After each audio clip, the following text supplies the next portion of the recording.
With my thanks to Lawrence O'Donnell and my staff, as promised, my special comment on the witch hunt against Shirley Sherrod and those who made it possible.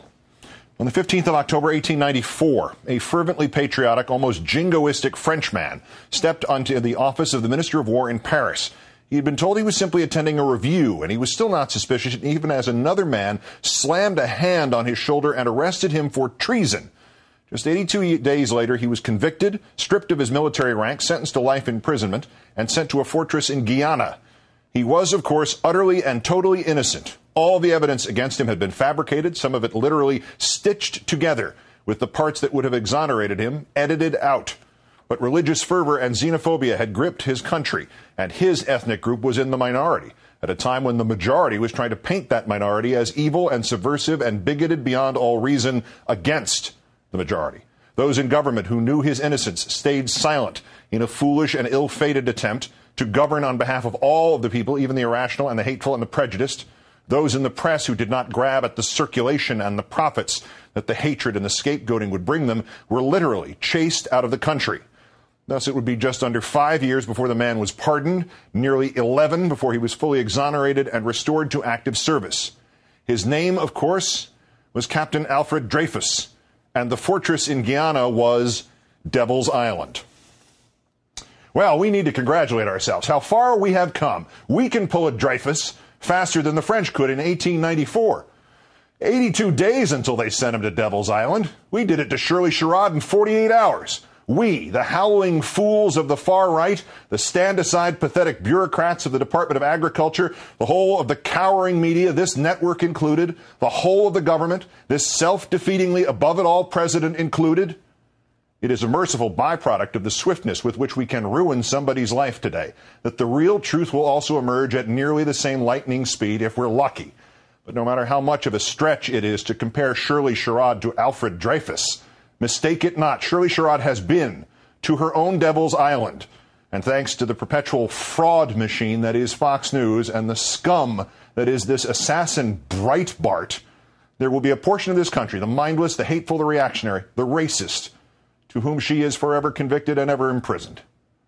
I have sat behind this desk for 7 years and pushed back at these counterfeit journalists as a man might stand at the shore and try to push back the tide. I have been branded an ideologue and a profiteer and a mirror of image of that of which I am assailing. I have said in every way I could think of and been told I have been over the top because I have mocked and shouted and repeated. And today the proof lies in front of you bleeding. The reputation of Shirley Sherrod, a woman who 24 years ago saw and overcame the vengeance in her own heart and achieved the kind of true greatness the rest of us can only hope we might express for one moment in the whole of our lives.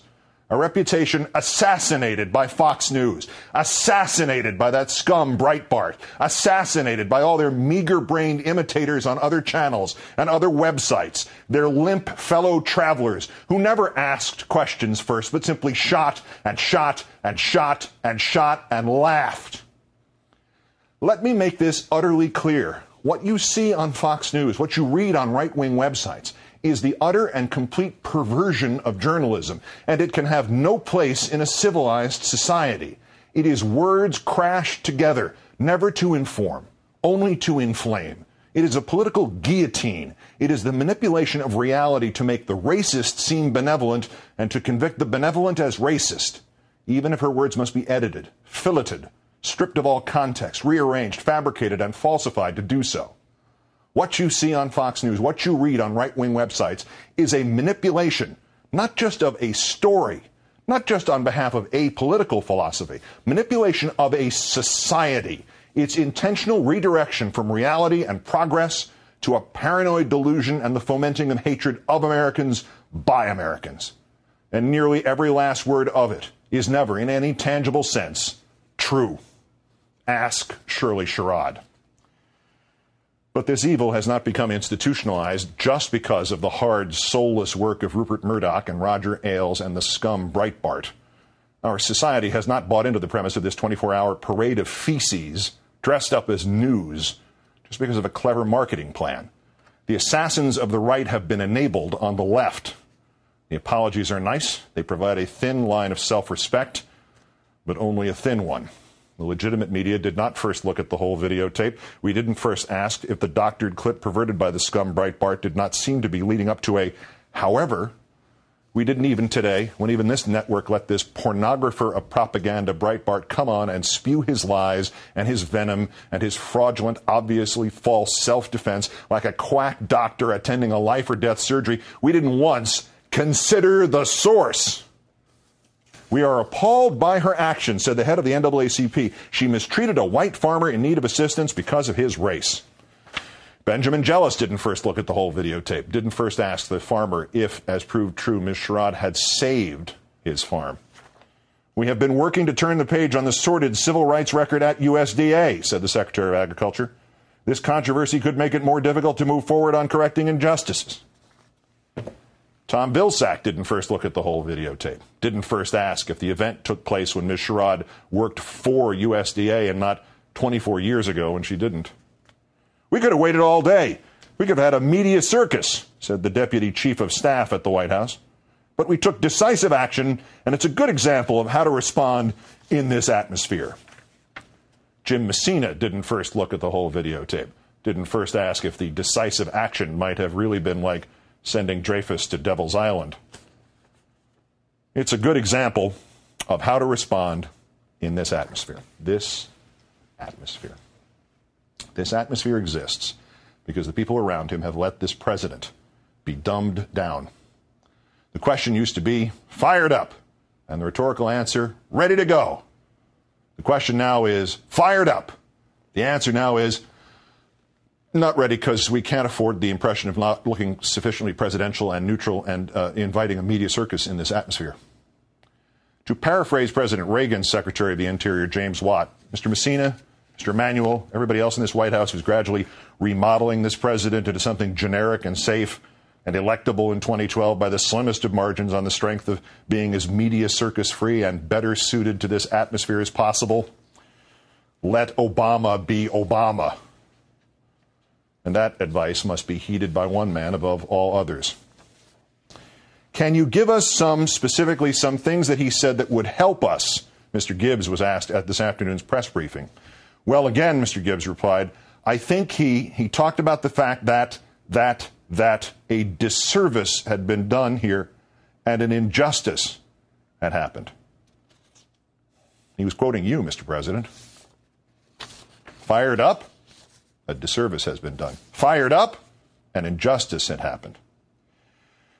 Mr. President, it is beyond admirable that in your position and at this time of fearful division in this country, that you view yourself as president of everyone, not, as your predecessor did, only as the president just of those who voted for you.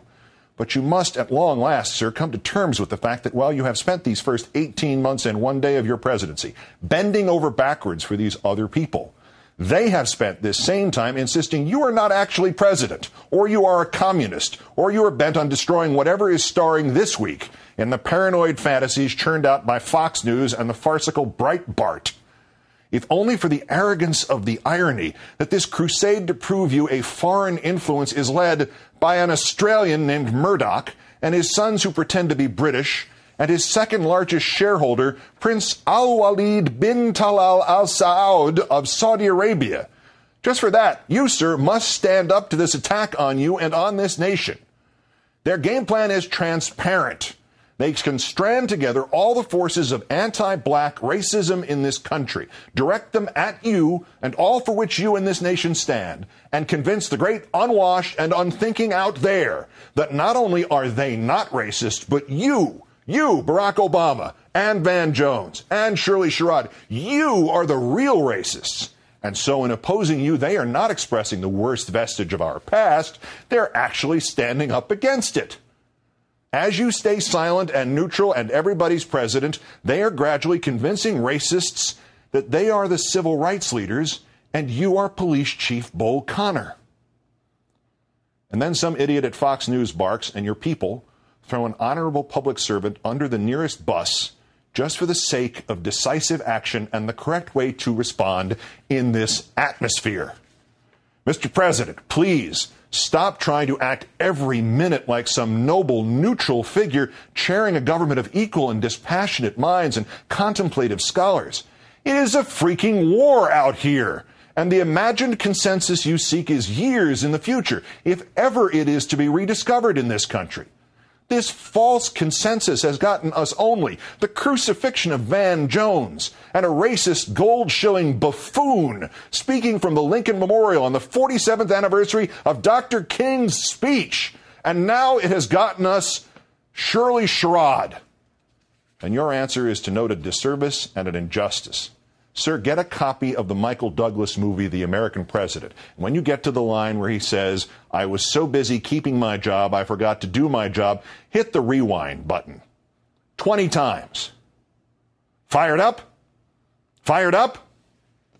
Anybody? Anybody?